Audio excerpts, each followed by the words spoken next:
నమస్కరిస్తూ ఈ ఆవరణలో పూర్తిగా ఆక్రమించినటువంటి భగవంతుడు సాయినాథ్ మహారాజు యొక్క పాదపద్మములకు నమస్కరిస్తూ వారిని నేను భగవంతుడిగానే నమ్ముతాను. ఎందుకంటే నాకు అనేకమైన అనుభవాలు ఉన్నాయి ఆయనతో.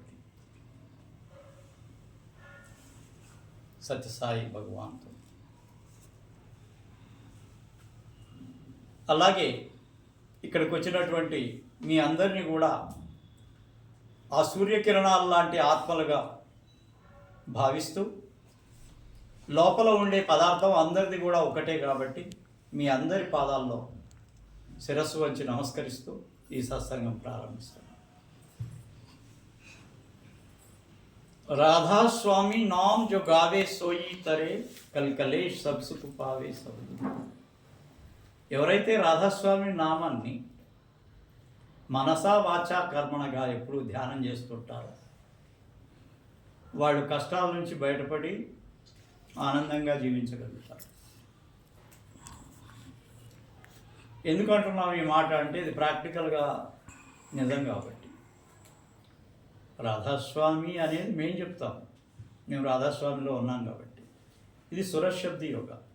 సురత్ శబ్ద యోగ అంటే లోపల ధ్యానం చేసి ఈ భ్రూమధ్యంలో ప్రకాశాన్ని శబ్దాన్ని వినేటువంటి యోగం. ఇది మేము ప్రాక్టీస్ చేసేది, మేము అనుసరించే మార్గం ఇది కాబట్టి దీని యొక్క ఫలితాలు మాకు తెలుసు కాబట్టి మేము ఈ మాట చెప్పగలుగుతున్నాం. రాధాస్వామి నామ్ జో గావే సోయి తరే కల్ కలేష్ సబ్ సుఖ పావే సబ్ దుఃఖాలే. మీ దుఃఖాలన్నీ పోతాయి, సుఖానికి వస్తారు, ఆనందంగా జీవిస్తారు. ఎందుకంటే మీరు ఆ నామంలో ప్రవేశించి లోపల అంతర్ముఖంగా ఆ శబ్దాన్ని ప్రకాశాన్ని మీరు చవి చూసినప్పుడు మీకు ఈ యొక్క ధ్యాన ప్రక్రియ అనేది అర్థమవుతుంది. లేకపోతే అర్థం కాదు. మీరు ఏ భగవంతుడినైనా సరే, ఏ మతవాదులనైనా సరే, ఎవరినైనా తీసుకోండి, దాంట్లో పరిపూర్ణత సాధించే వరకు మీకు ఏం అర్థం కాదు. ఎప్పుడైతే మీ మనస్సు స్వచ్ఛంగా మారదో, your mind should purified without any bad thoughts. మీ మనస్సు ఎప్పుడు చెడు థాట్స్లోకి వెళ్ళిపోకుండా శుభ సంకల్పం కోరినట్లయితే, వినండి జాగ్రత్తగా, శుభ సంకల్పం కోరినట్లయితే అంటే మనసు ప్యూరిఫై అయ్యే కొద్దీ మనసులో మలినాలన్నింటినీ తొలగించుకుంటూ పోవాలి. గురువు ఎందుకున్నాడు అంటే అదే. గురువు ఎందుకున్నాడు అంటే ఒక సాకలోడు పని చేస్తాడు. సాకలోడు ఏం చేస్తాడు? బట్టల్ని శుభ్రం చేస్తూ ఉంటాడు, ఉతుకుతాడు. సత్సంగాలకు వస్తే మేమేం చేస్తాం? వాళ్ళ మనసుని సాగుతూ ఉంటాం. అరే బాబు ఇట్లా కాదు, ఇట్లా చేసుకోండి, సరిగ్గా నడవండి, గురువు చెప్పింది ఆచరించండి. మాటలు చెప్తే లాభం లేదు. ఏది కూడా మాటల వలన వాక్చాతుర్యం చూపిస్తారేమో కానీ లోపలికి అంతర్ముఖంగా పోయేంత వరకు కూడా మీకు అసలు సత్యం అర్థం కాదు. లోపల ఉండే సత్యాన్ని మీరు కనుక్కోవాలంటే ఏం చేయాలా? ఒక గురువు యొక్క ఆశ్రయంలోకి రావాలి. ఆయన ఇచ్చేటువంటి నామదానం లేకపోతే మీకు ఇచ్చేటువంటి దీక్ష ఇస్తే దాన్ని పట్టుకొని ముందుకు పోవాలి. మహారాజు మమ్మల్ని చూస్తున్నాడా, మనం చేసే తప్పులు చేద్దామనుకుంటే చూసే ఈ ప్రకృతి శక్తులన్నీ చూస్తుంటాయి. నేను ప్రకృతి శక్తులు ఏం చేస్తాయి? నేను ఎవరికి తెలియకుండా నేను ఒక తప్పు మాట్లాడినా నీకు తెలియదు అనుకుంటున్నావా? ప్రకృతిలో శక్తులన్నీ క్యాచ్ చేసి అవి ఏం చేస్తాయి? ఈ థాట్స్ని పైకి పంపిస్తాయి. వింటున్నారా? ఇది the waves will go up. మీ చెడ్డ ఆలోచనలు, చెడ్డ పనులు ఏవైతే ఉంటాయో, చెడ్డ ఆలోచనలు, చెడ్డ పనులు ఏవైతే ఉంటాయో, మీరు వేరే వాళ్ళని హింసించినా, వేరే వాళ్ళ మీద దౌర్జన్యం చేసినా, మీరు మరే రకంగానైనా సరే మీరు ప్రేమ మార్గం కాకుండా వ్యతిరేక మార్గంలో, శత్రు మార్గంలో కనుక మీరు పోయినట్లయితే మీ ఆలోచన తరంగాలు ఆకాశంలోకి వెళ్ళిపోతాయి. అది కర్మ అయి మళ్ళా తిరిగి వస్తుంది. అంటున్నారా? మళ్ళా కర్మ అయ్యి అది మళ్ళా తిరిగి వస్తుంది. చూడు, ఇన్ని రోజులు చాలా హాయిగా ఉన్నాం, అరే ఇట్లా అయిపోయినాం ఎందుకు అని మనం ఆలోచిస్తాం. మీరు చేసినటువంటి చెడు కర్మల యొక్క ఫలితం మళ్ళీ కిందికి వచ్చి మిమ్మల్ని ఆ కర్మను అనుభవింపజేస్తుంది. जो अच्छा करे अच्छा జీవన్ मिले, जो बुरा करे वो बुरा జీవన్ मिले. దీన్ని ఎవ్వరు మార్చలేరు. కోటి కర్మ నా కరో, చెడ్డ పనులు అసలు చెయ్యకు, చేసావంటే అనుభవించుకుంటారు. చేస్తే చెడ్డ పనులు చేస్తే వాటి యొక్క కర్మ అనుభవించడం ఎవరి వలన కాదు. కర్మ కా ఫల్ హటల్ హటల్ బోల్ ఏమంటారు, కర్మ యొక్క శక్తిని ఎవ్వరు కూడా తీసేయటానికి వీల్లేదు. ఏవో గురువు దగ్గరకు వస్తే ఏవో చిన్న చిన్న కర్మలు ఉంటే వెళ్ళిపోతాయి, కానీ చాలా పెద్ద కర్మలు ఏవైతే ఉంటాయి వాటిని గురువు కూడా తీసేయలేడు. భగవంతుడు కూడా అనుభవించరా అంటాడు అంతే. భగవంతుడు కూడా ఏం చెప్తాడు, పెద్ద పెద్ద కోటీశ్వరులు తీసుకుపోయి తిరుపతిలో హుండీలు వేస్తూ ఉంటారు. కానీ అనుకుంటారు భగవంతుడికి మేము హుండీలలో ఇన్ని లక్షల కోట్ల రూపాయలు వేస్తున్నాము, మాకు భగవంతుడు రక్షిస్తాడు అనుకుంటారేమో. భగవంతుడు ఏం రక్షించాడు. నీ చెడుకి చెడు ఫలితం ఉంటుంది, మంచికి మంచి ఫలితం ఉంటుంది. నువ్వు మంచి చేస్తే మంచి నీకు వస్తుంది. నువ్వు చెడు చేసావనుకో, పూర్వకర్మల్లో చెడు చేసినావు అనుకో, ఆ కర్మల యొక్క చెడు ఫలితాన్ని నువ్వు అనుభవించాలి. గురువు కూడా ఒప్పుకోడు, భగవంతుడు కూడా దానికి ఒప్పుకోడు. అందుకని రాధాస్వామి సత్సంగంలో ముఖ్యంగా చెప్పేది ఏంటంటే, ఆప్కా మాకి కావు, అయ్యా నువ్వు కష్టపడు, సంపాదించు, ఆ కష్టంలోనే నువ్వు జీవించు, ఆ కష్టంతో వచ్చే ఆదాయంతో నీ కుటుంబాన్ని పోషించు. ఎప్పుడైతే కుటుంబాన్ని నువ్వు నీ కష్టార్జితంతో వచ్చినటువంటి డబ్బులతో నువ్వు పోషిస్తావో ఆ కుటుంబం శాంతిగా ఉంటుంది. ఆ ఇంట్లో కలతలు ఉండవు. ఇంట్లో భార్యాభర్తల మధ్య ఇద్దరి మధ్య కలతలు ఉంటే ఆ కుటుంబం సంతోషంగా ఉంటుంది.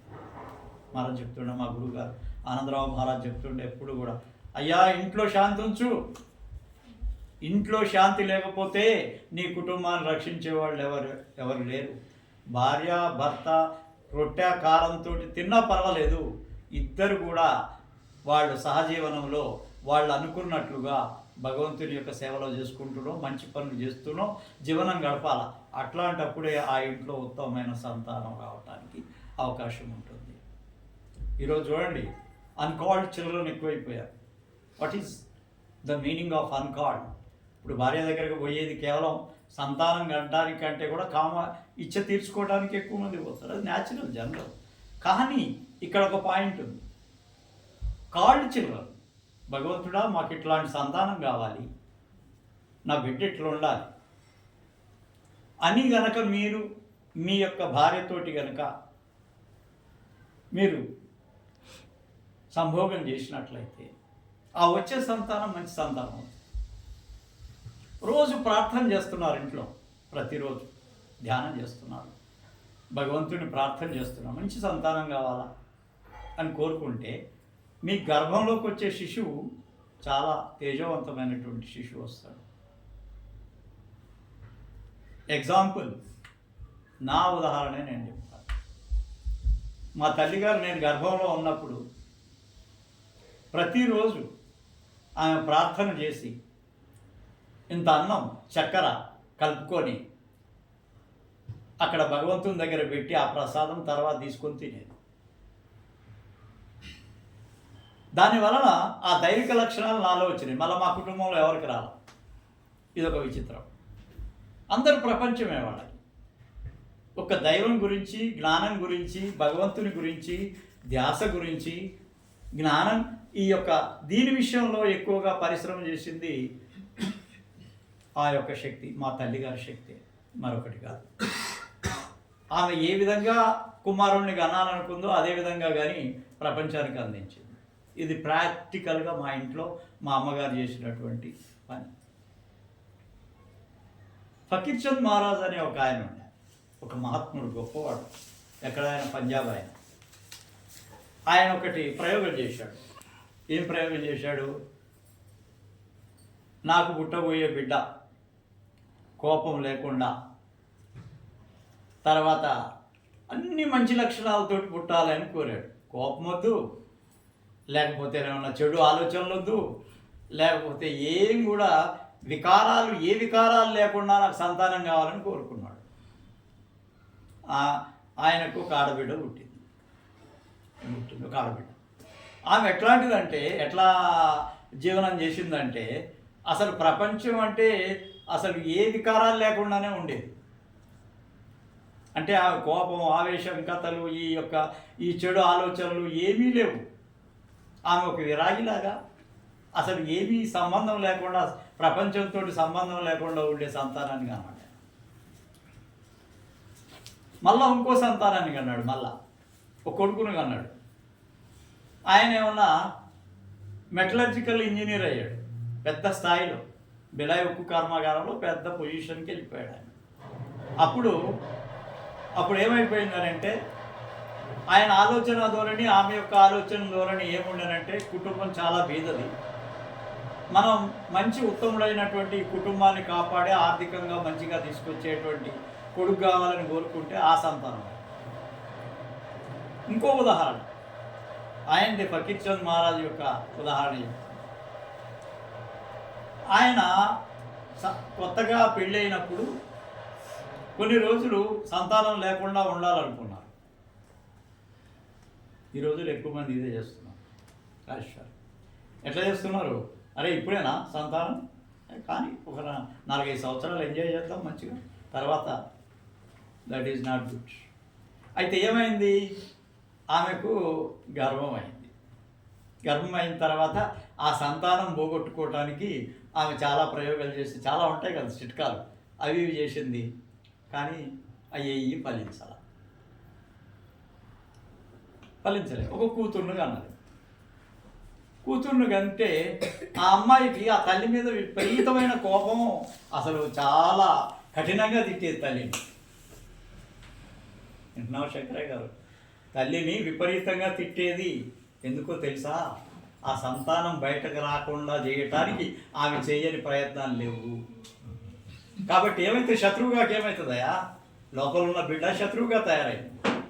కాబట్టి మనం బాగా ఆలోచించాలి. సంతానాన్ని కనేటప్పుడు చాలా ఉదార భావంతో, చాలా ప్రేమతోటి, చాలా ఆనందంతో కన్నప్పుడే ఆ సంతానం ఆ కుటుంబానికి, సమాజానికి, దేశానికి, ప్రపంచానికి ఉపయోగపడతారు. కాబట్టి ఎప్పుడైనా సరే మీరు ప్రాక్టికల్గా జీవనం చేసినప్పుడు, ఇవన్నీ ఎందుకు చెప్తున్నానంటే జీవితంలో ప్రాక్టికల్గా ఉండాలి, కానీ మాటల వరకే పరిమితం కాకూడదు. చాలామంది నేను చూస్తుంటాను, ఉపన్యాసాలు విపరీతంగా మాట్లాడతారు, గంటల కొద్దీ మాట్లాడతారు, రామాయణం గురించి సప్తాహాలు చేస్తారు, మహాభారతంలో ప్రతి స్త్రీ పాత్ర గురించి, పురుష పాత్ర గురించి, కృష్ణుడి గురించి బాగా మాట్లాడతారు. ఇంటికి వచ్చి కుటుంబంలో మాత్రం ఆ వ్యవహారం ఉండదు. No practical life, only verbatim. ఇంగ్లీష్లో ఏమంటారు? వెర్బాటం అంటే ఎక్కువగా మాట్లాడడం, అంతే. Verbatim that is call. ఆ వెర్బాటం ఎక్కువగా ఉంటుంది. మాట్లాడి అది అలవాటు అయిపోతుంది. స్టేజ్ మీద ఎక్కారంటే గంటల తరి మాట్లాడతావు. ఏలా అని లోపలికి పోవాయా, లోపల ఏముందో చూడవయా, నీ ధ్యాన శక్తి ఏందో, భగవంతుడు నీకు ఇచ్చిన శక్తులు ఎక్కడున్నాయో వాటిని పట్టుకోవటానికి ప్రయత్నం చెయ్యి. ఆ శక్తుల్ని నువ్వు వెలికి తీస్తే కదా. You should inculcate the innate capacities of human beings.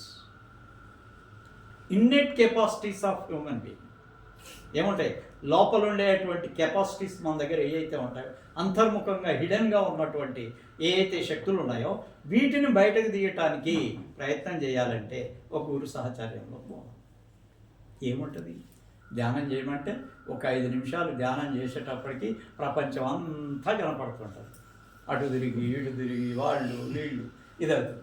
ఇంకా ధ్యానం చేసేటప్పుడు ఇంకా ఆలోచనలు ఎక్కువ. కానీ ఈ ఆలోచనలని మనం ఒక క్రమ పద్ధతిలో పెట్టేసి వాటిని కదలిక లేకుండా చేయటమే ధ్యానం. ధ్యానం అంటే ఏంటి? చిత్తవృత్తి నిరోధనం ధ్యానం. రమణ మహర్షి చెప్తాడు, చిత్తవృత్తి నిరోధనం. ఏమంటాడు? ఆలోచనలను ఆపేసి, ఈ ఆలోచనలు ఆపేసేటువంటి ఏది ధ్యానం చెయ్యి. ఆలోచనలు ఆపేయటం అంటే సామాన్యమైన విషయం. ఇదేం మాటలతో అయ్యేదా?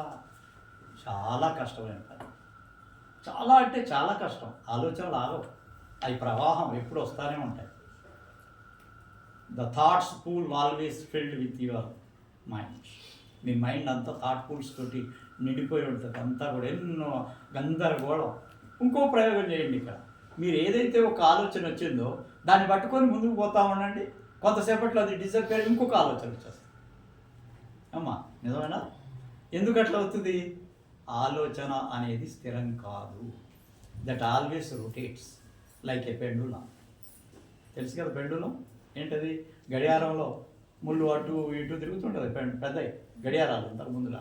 ఇప్పుడు ఇక అయ్యేది ఇటు నుంచి అటు, రైట్ టు లెఫ్ట్ తిరుగుతూనే ఉంటాయి. కానీ ఈ తిరిగేది ఆగిపోయి మధ్యలోనే ఆగిపోవటమే ధ్యానం. ఏంది? ఈ మధ్యలో ఆగిపోయేటువంటిదే ధ్యానం. There is no right, there is no left, there is no good, there is no bad, only సమతాస్థితి.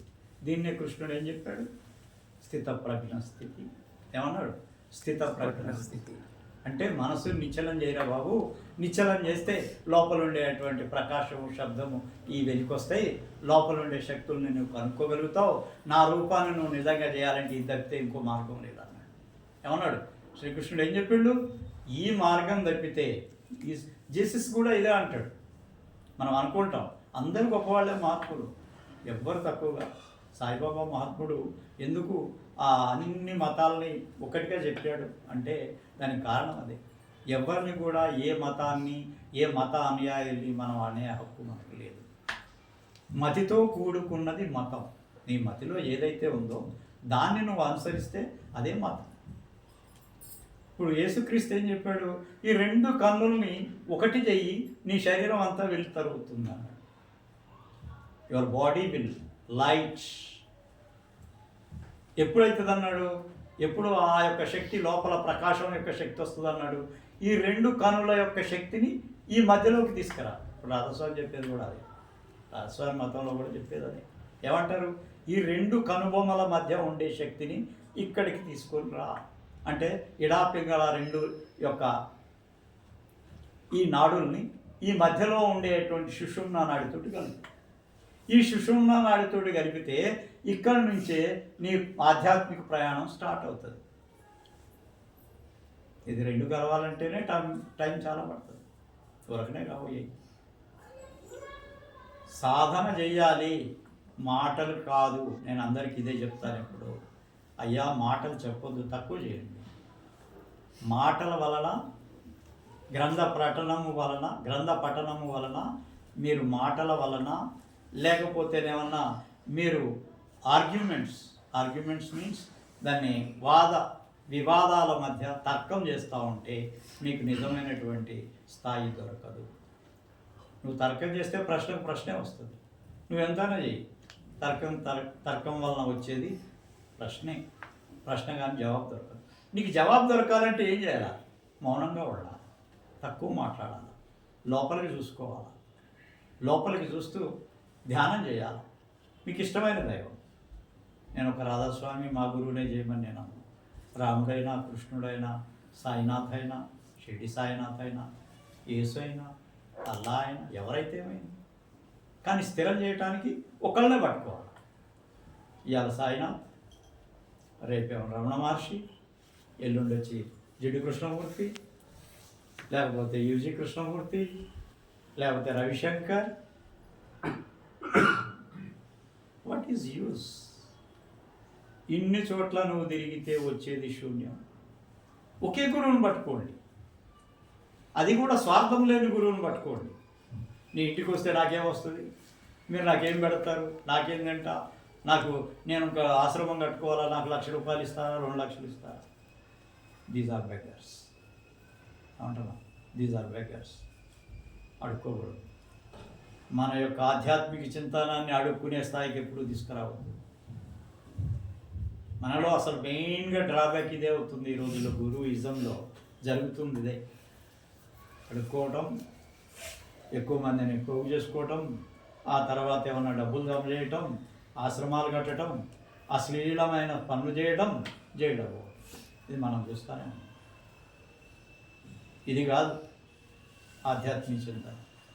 ఆధ్యాత్మిక చింతన అంటే నిన్ను నీవు ఎప్పుడు కూడా పరిశీలన చేస్తూ పో, నిన్ను నీవు ప్రశ్నిస్తూ పో, నిన్ను నీవు సమాధానపరుస్తూ పో, నిన్ను నీవు ధ్యానంలో ఉండు. నిన్ను మర్చిపోయి ఉండేటువంటిదే. వెన్ ద మైండ్ స్టాప్స్, ఎప్పుడైతే మైండ్ స్టాప్ అయిపోతుందో, అది ఏదైతే నువ్వు అప్పుడు చూస్తావో, మైండ్ యొక్క ఆలోచన లేకుండా లోపల ఉండే శక్తిని ఎప్పుడైతే చూడగలుగుతావో అప్పుడే నిజమైన స్థాయిలో ఉండాలి. అదే ధ్యానం. ఇప్పుడు మేము చెప్తాం ధ్యానం ఏమంటాం? స్మరణ, ధ్యానము, భజన. దీంట్లో రాధాస్వామిలో చెప్పింది. భజన అంటే మనం ఏమనుకుంటాం? ఇప్పుడు స్మరణ అంటే రాధాస్వామి, లేకపోతే సాయినాథ్, సాయిరామ్ సాయిరామ్ సాయిరామ్, ఓకే. భజన ఇదేమంటాం? దీన్ని స్మరణ అంటాం. ధ్యానం అంటే గృహమధ్యంలోకి వెళ్ళిపోయి ధ్యానం చేయడం, అక్కడనే మీ యొక్క గురువు రూపాన్ని చూడటం, అక్కడనే మీరు పూర్తిగా మీ శరీరంలో ఉండే శక్తులన్నింటినీ కూడా తీసుకొచ్చి గృహమధ్యంలో కేంద్రీకరణ చేయటం, ఇది దీన్ని ధ్యానం అంటాం. ఇక భజన ఉంది. భజన అంటే బాహిర్ముఖ భజన కాదు. ఇప్పుడు చాలామంది అనుకుంటారు భజన అంటే ఇప్పుడు మనం చేసిన భజన ఇది కేవలం external, it is not internal భజన. ఇంటర్నల్ భజన ఏంది? ఇంటర్నల్ భజన అంటే ఏంటంటే లోపల మీరు ధ్యానంలోకి వెళ్ళిపోయిన తర్వాత ఇక్కడ భూమధ్యంలో ఏమవుతుంది? శబ్దం స్టార్ట్ అవుతుంది. ఏం శబ్దం వస్తుంది అక్కడ? ఘంటాధ్వని రావచ్చు, శంకుధ్వని రావచ్చు, మృదంగం యొక్క ధ్వని రావచ్చు, ఆ తర్వాత వీణా ధ్వని రావచ్చు. ఒక్కొక్క స్టేజ్లో ఒక్కొక్క రకంగా ఎంత పవిత్రమైపోతూ ఉంటారో మీరు మానసికంగా. మీరు పూర్తి స్థాయిలో పవిత్రత వచ్చేసినప్పుడు మీకు ఆటోమేటిక్గా మీ మనసు కోమలత్వం అయిపోతుంది. మీ లోపల ఆ భజన అనేది ఇంకా పై స్థాయికి వెళ్ళిపోతూ ఉంటుంది. భజన అంటే అంతర్ముఖ భజన. ఇప్పుడు గంట ఉన్నాయి కదమ్మా, గంట, శంకు, ఇవన్నీ ఏంటి అనుకుంటున్నాం? బయట ఉంది. ఇప్పుడు మనం దేవాలయంలో పోయేటప్పుడు గంట కొడతారు. ఈ గంట ఏందో తెలుసా? లోపల మీలో ఉన్నది ఆ గంట.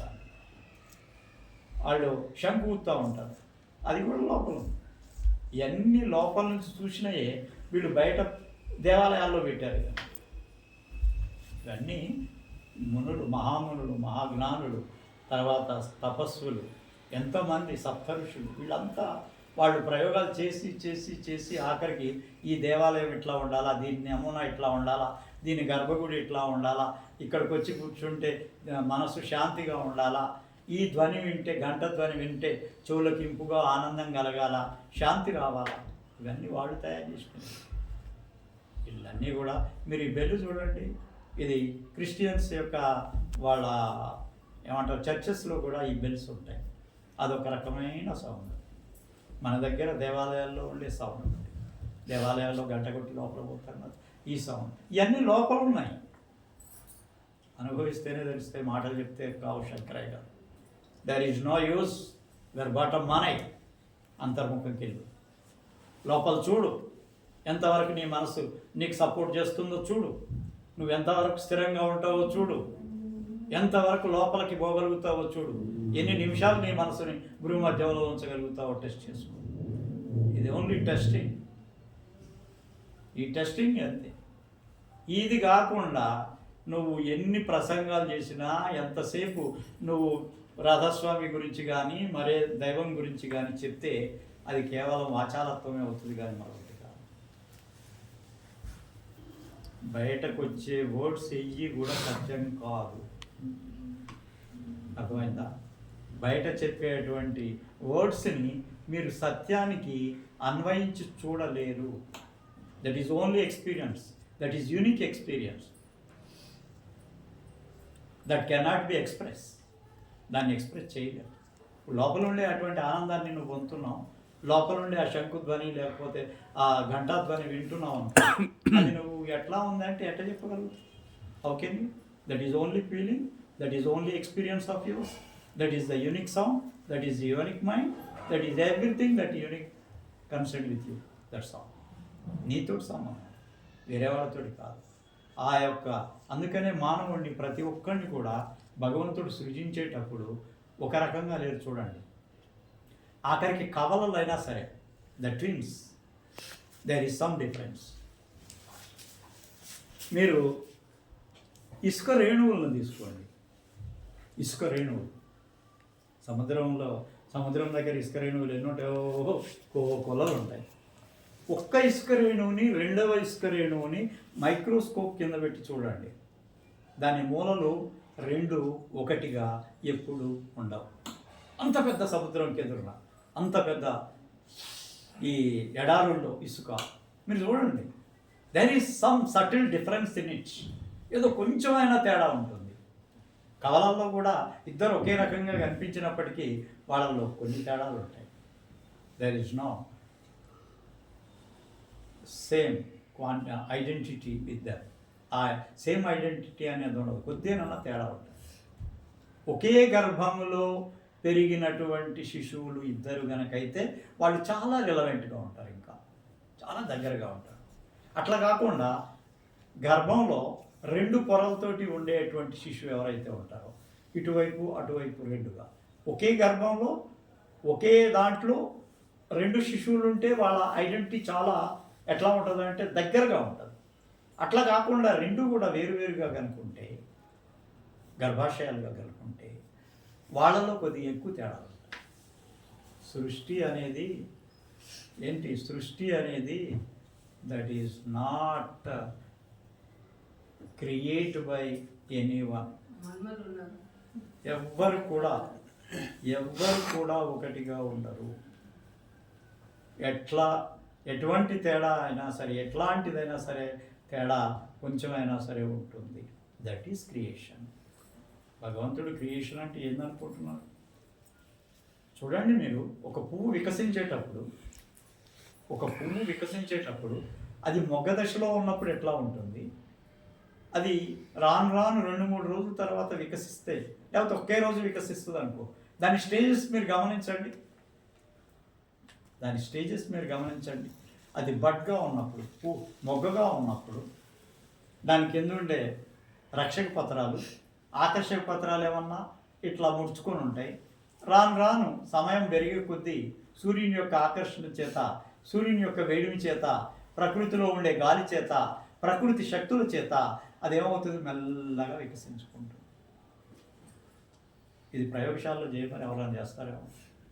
Anyone can do in experiments, these experiments in laboratory? No one can. Check. అదే ప్రకృతి, అదే క్రియేషన్, అదే భగవంతుడు. ఆ శక్తిలోకి పోవాలంటుంది, ఆ శక్తిలోకి వెళ్ళాలి. ఆ శక్తిలోకి పోవాలంటే ఈ క్రియేషన్ గురించి మొత్తం కూడా ఒక అవగాహనకు రావాలనుకుంటే మనం ఏం చేయాలి? ధ్యానం చేయాలా, గురువుని పట్టుకోవాలా, అసత్యం ఆడకూడదు, ఆ అసత్యము చెప్పకూడదు. మనం ఎప్పుడు సత్యంతో జీవనం చేయాలి, ఎవరిని బాధ పెట్టకూడదు. బాధ పెట్టడం అంటే ఏంది? చంపతోటి ఒక దెబ్బ కొట్టి కాదు, ఇది మర్చిపోతారు. మనసును బాధించే పనులు చేయకండి. ఏ జంతువుని హింసించకండి, జంతువుని ప్రేమించండి. మీరు ఒక చెట్టును కనుక పెంచుతూ ఉంటే దాన్ని రోజు కౌగిలించుకొని దానికి ఒక ముద్దు పెడితే ఆ చెట్టు ఎంత సంతోషిస్తుందో చెప్పలేదు. అది మీ వైపు ఆకర్షింపబడుతుంది. రవీంద్రనాథ్ ఇతను చెప్పాడు కదా, జగదీష్ చంద్రబోస్ ఏం చెప్తాడు ఆయన ఏమంటాడు, చెట్లకు కూడా ఏముంటుంది, సెన్సేషన్స్ ఉంటాయి. They can feel happy, they can feel sad, they can feel fear also. ఇవన్నీ ఉంటాయి అంటాడు. దీని మీద ఎక్స్పెరిమెంట్స్ కూడా జరిగినాయి. ఒక గొడ్డలు తీసుకొని ఆ చెట్టు దగ్గరగా ఎవడన్నా పోతున్నాడు అనుకో, వాడి మనసులో గనక ఈ చెట్టును నరకాలనుకుంటే అది భయపడిపోదు. లోపల సెన్సేషన్, ఆ మిషన్ పెట్టి చూస్తే దాని భయం తెలిసిపోతుంది. అట్లా కాకుండా నువ్వు గొడ్డలు పట్టుకున్నా కానీ నీ మనసులో గనక ఆలోచన లేకపోతే, దాన్ని నరికేయాలనే ఆలోచన లేకపోతే అది కామ్గానే ఉంటుంది. ఇదంతా ప్రకృతి. ఏమనుకుంటున్నారు? ఈ సృష్టిని రచించిన ఆయన, ఈ సృష్టిని నడిపే ఆయన మామూలుగా నడుస్తుంది అనుకుంటున్నారా? Everything that is great thing. అర్థమైందా? అంత ఈజీ కాదు మనకి. ఎంతమంది సైంటిస్టులు వచ్చినా, ఎంతమంది గొప్ప ఆవిష్కర్తలు వచ్చినా భగవంతుని యొక్క శక్తిని అర్థం చేసుకోవటం అసాధ్యం. భగవత్ శక్తి చాలా అనంతమైంది. ఆ శక్తిని మనం దేనితోటి మనం పోల్చలేము. భగవత్ శక్తిని మనస్సు ఆగిపోతేనే కదా నీకు తెలిసేది. వాళ్ళు ఎంతసేపు సైంటిస్టులే దేనితో ఆలోచిస్తారు? బ్రెయిన్. మేమంటున్నాం బ్రెయిన్లో ఆలోచనలు ఆపేస్తేనే నీ స్థాయి పెరుగుతుంది, ధ్యానంలో పెరుగుతావు అని చెప్తున్నాం. నువ్వు కంప్యూటర్స్ ఉన్నాయి, ఈరోజు మానవుడు కనుక్కున్నాడు, చాలా గొప్ప సైంటిస్టులు చాలా గొప్ప ఆవిష్కరణ చేశారు, కానీ దాన్ని ఆపరేట్ చేసేది ఎవరు ఆవిష్కరణ? Who can operate? అంతకంటే గొప్ప శక్తిదా computer not great than human beings brain. మానవుని యొక్క శక్తి కంటే ఏం గొప్ప కాదు. ఈ మానవుని సృష్టించినటువంటి ఆ భగవంతుని యొక్క శక్తి ఎంత అనుకోవాలా? ఇట్ ఈస్ మనం వీ కాంట్ మెజర్ దట్. దాన్ని మనం కొలవలేము, దానికి కొలతలు లేవు, దానికి హద్దులు లేవు, ఆ ప్రేమకు అంతం లేదు. అదే అన్లిమిటెడ్ లవ్, అన్లిమిటెడ్ బ్లిస్. కాబట్టి ఆ శక్తిలోకి పోవాలంటున్నాను. మాటలు మస్తు చెప్పొచ్చా, ఏముంది, కానీ నడవాలి కదా. మా శ్రీనివాస్కి ఎన్నో కష్టాలు వస్తాయి పాపం, చెప్తా ఉంటాడు, చెప్తాడు పాపం ప్రతిదీ. నేనంట శ్రీను, కష్టాలు వస్తాం మామూలే, అందరికి వచ్చినాయి. ధ్యానం చేసేవాళ్ళకి ఇంకా ఎక్కువ వస్తాయి కష్టాలు, ధ్యానం చేసేవాళ్ళకి ఇంకా కష్టాలు ఎక్కువ వస్తాయి. ఇక్కడ మనం నేర్చుకునేది ఏంటంటే ఎట్లా ఈ యొక్క అనేకమైనటువంటి కష్టాలను ఓర్చుకొని ఆ ధ్యాన స్థితిలోకి పోవాలో అది నేర్పుతున్నాడు భగవంతుడిని.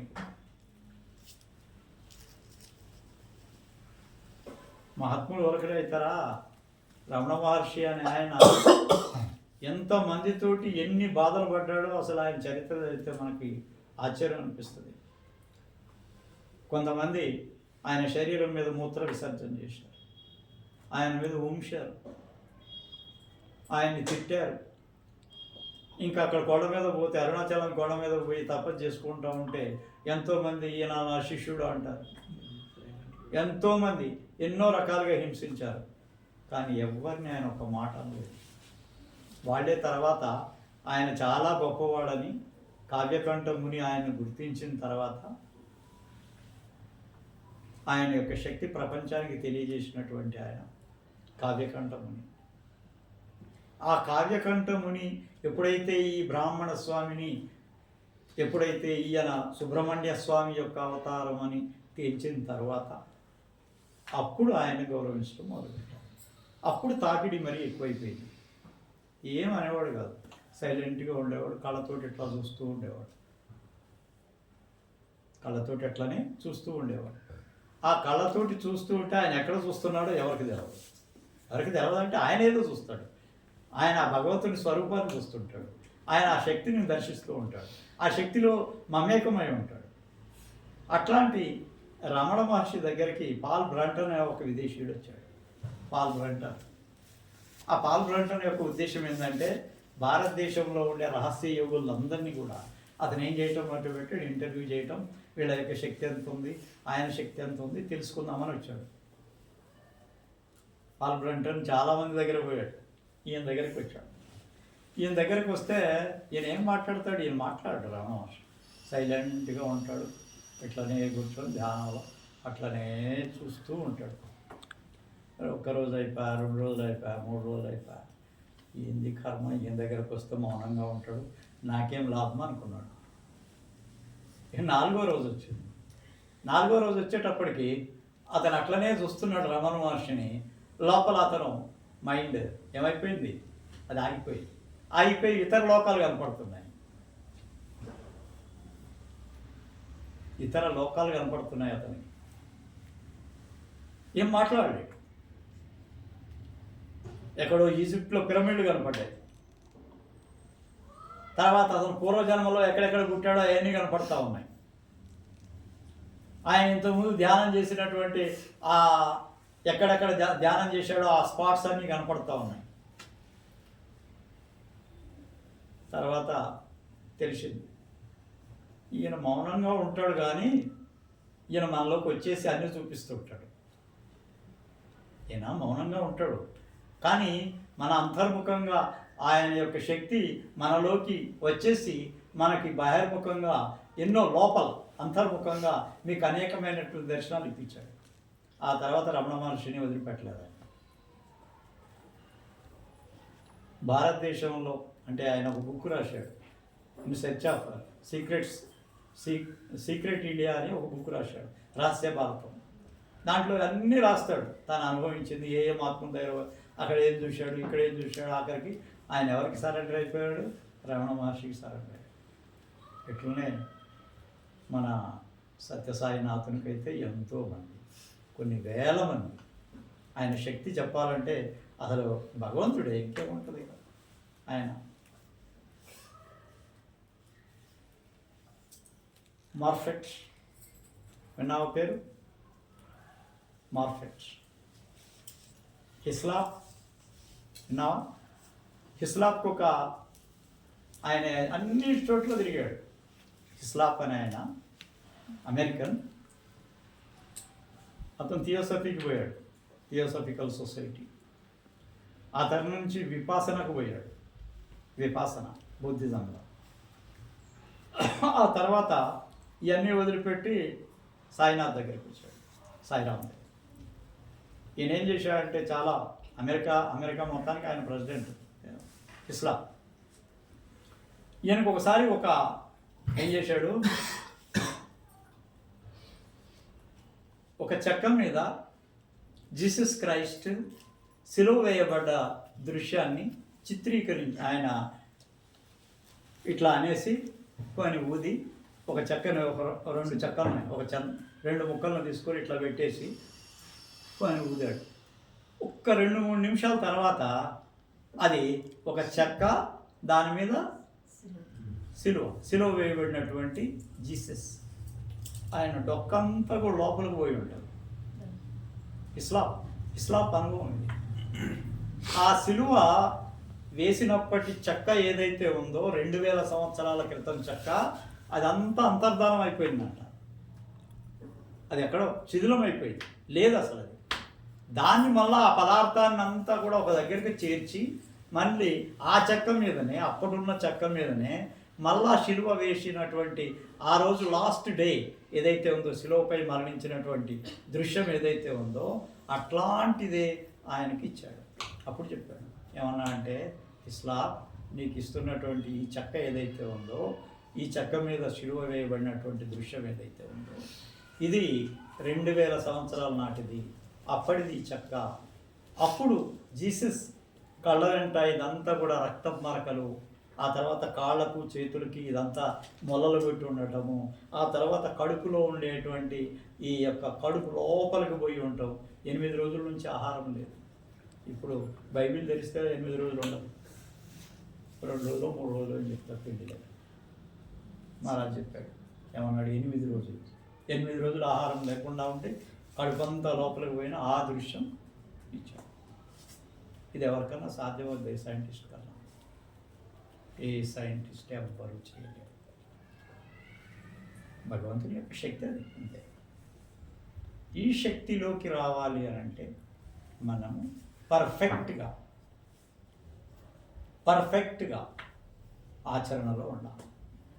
ఆచరణలో లేకపోతే ఏది సాధ్యం కాదు. మీరు ఏదైనా సరే ఆచరణ చేయకపోతే ఎందుకు చెప్పేది ఎందుకు? మీరు సత్యంతో ఉండండి. 6 నెలల్లో మీ 4కి శక్తి రాకపోతే అడగండి. మంచి చేయండి, శుభ సంకల్పం చేయండి, మీకు మంచిగా ఆరోగ్యం బాగుంటుంది కదా. శుభ సంకల్పం, శివ సంకల్పం, శివం కూడా. వాడు శత్రువైనా పర్వాలేదు. రాముని చంపాలని రావణుడి ఎన్నో ప్రయత్నాలు చేశాడు, కానీ వాడి ఆవేశం వేరుంది, ఎవరికి తెలియదు. రావణుడు ఏం చేయాలా? జయ విజయులుగా ఉన్నప్పుడు వాడు ఒక ముని యొక్క శాపం వల్ల వాడు భూమి మీదకి రావాల్సి వచ్చింది. జయ విజయుడు, హిరణ్యాక్షుడు, హిరణ్యకశపుడు, ఇట్లనే ఈయన ఇది మన రావణాసురుడు, మళ్ళా కృష్ణుడి దగ్గర వాళ్ళు ఉంటారు ఒక ఇద్దరు.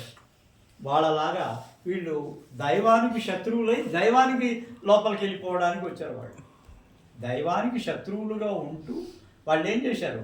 దైవానికి శత్రువు అయినా వాడి శక్తి అపారం కనుకైతే, వాడి యొక్క మూల కారణం కనుక దైవంలోనే కలవాలనే కాన్సెప్ట్ తోటి అతని జన్మ తీసుకున్నట్లయితే మళ్ళా ఆయనలోనే ఐక్యమైపోతాడు. శ్రీరాముడు ఐక్యమైంది రావణుడే. ఎందుకు? ఇక్కడ శత్రువుగా నటించాడు అంతే. మళ్ళా పోవాలి కదా విష్ణు దగ్గరికి, ద్వారపాలకులుగా నిలబడాలి కదా. మూడు జన్మలు దూరం అయిపోయేటప్పటికే వాళ్ళకి ఏమైపోయింది, అసలు సహించలేకపోయారు, ఆగలేకపోయారు. ఎన్నో చెడు చేసినా సరే, శత్రువుగా ఉండైనా సరే మళ్ళా వెళ్ళిపోవాలి, ఆయన దర్బార్లోకి వెళ్ళాలి అనే కాన్సెప్ట్ తోటి వాళ్ళు మళ్ళా జయ విజయులుగా నిలబడ్డారు. ఇట్లా ఉంటుంది భగవంతుని యొక్క శక్తి. ఎంత సేపు 40 minutes. అందుకే నేను చెప్పేది ఒకటే, ఎక్కడికి వచ్చినా కానీ నేను ఇదే చెప్తుంటా. ప్రాక్టికల్గా మీ నిజ జీవితంలో మీరు పాటించకపోతే ఎన్ని సత్సంగాలు చేసినా, ఎన్ని మీరు ప్రసంగాలు చేసినా, ఎంతమందికి ఉద్బోధనలు చేసినా ఏం ఫలితం లేదు. మీరు ఆచరించి మీరు వేరే వాళ్ళకి చెప్తే దాంట్లో బలం ఉంది. మీరు ఆచరించకుండా ఏం చెప్పినా కానీ బలం లేదు దాంట్లో. ఇప్పుడు గురువుల దగ్గరికి వస్తారు, ఆశీర్వాదం ఇస్తాడు గురువు, పనులు అవుతాయి. కొన్ని పనులు కావు, అందరికీ కావు, ఎవరికి కావు, నోటి పాడు ఎవరికైతే కావు.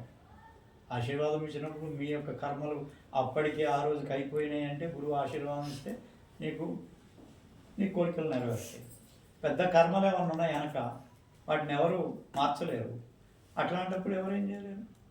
భగవంతుడు వాడు అనుభవించరా అంటాడు.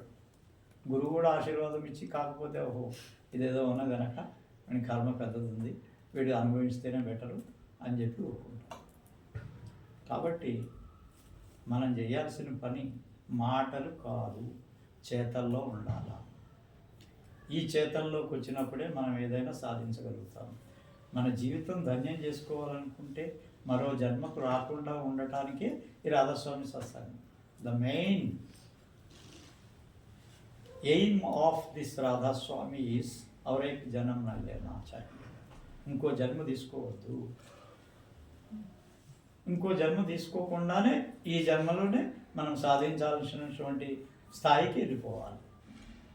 కాబట్టి ఆ ప్రయత్నమే మనం చేయాలి, కానీ మరొకటిగా మనం ఎక్కడో ఇక్కడ సంపాదించుకోవడానికి వచ్చాం, మళ్ళా తరతరాలుగా ఇక్కడ సంపాదించిపోతాం. నువ్వు చనిపోయిన తర్వాత ఏం చూస్తావా? ఏం చూస్తావు? నువ్వు ఉన్నప్పుడే ఆరాటం ఇదంతా. పోయేదాకా కూడా అందరి మీద మమకారం పెట్టుకొని, అన్ని వస్తువుల మీద మమకారం పెట్టుకొని, అన్నిటి మీద కూడా మనం పెట్టుకుంటే ఎవరికి జనం లేనా పడేగా జరుగు. మమకారం ఎక్కడికి తీసుకొస్తుందా? మళ్ళా జన్మకు తీసుకొస్తుంది. మమకారం లాస్ట్లో, ఏది ఆఖరిలో మనం పోబోయే ముందు మనకు అనేకమైనటువంటి దృశ్యాలు కనపడతా ఉంటాయి. ఈ దృశ్యాలు భగవంతునికి సంబంధించిన ధ్యానానికి సంబంధిస్తే పైకి పోతావు. Just like the flowers fragrance. పుష్పం యొక్క ఏమంటాం అది? ఫ్రాగ్రెన్స్ అంటే పరిమళం, సువాసన. ఈ సువాసన అనేది పైకి పోతుంటుంది. లేదు, అట్లా కాకుండా నువ్వు భూమి మీద గనక, మనుషుల మీద గనక ఆకర్షణకు లోనైతే మళ్ళా కిందికి వచ్చేసి మళ్ళా ఒక జన్మ తీసుకొని ఈ కర్మలన్నీ పోయేలాగా పనులు చేయాలి. కాబట్టి ఈ సత్సంగం యొక్క ముఖ్యమైన ఉద్దేశం, ఇక్కడికి రావటం యొక్క ముఖ్యమైన ఉద్దేశం, ఆయన ఆరోగ్యం బాగాలేదు కాబట్టి ఆయనకు ఆశీర్వాదం ఇవ్వటానికి వచ్చాను. ఇంకోటి, నిజాయితీతోటి జీవించమని, ఆచరణలో పెట్టమని, ప్రతి మంచి కార్యక్రమాన్ని, మంచి జీవనం గడపమని, ఎవరికీ హాని చేయొద్దని, మీరు మధ్య మాంసాలు మానేయాలని, ఏ చెడు కర్మలు వైపు పోకుండా మంచి జీవనం గడపాలని, మరొక జన్మకు రాకుండా మీరు ధ్యానంలో ఉండాలని నా అభిలాష, నా కోరిక, నా ఆశీర్వాదం. రాధాస్వామి.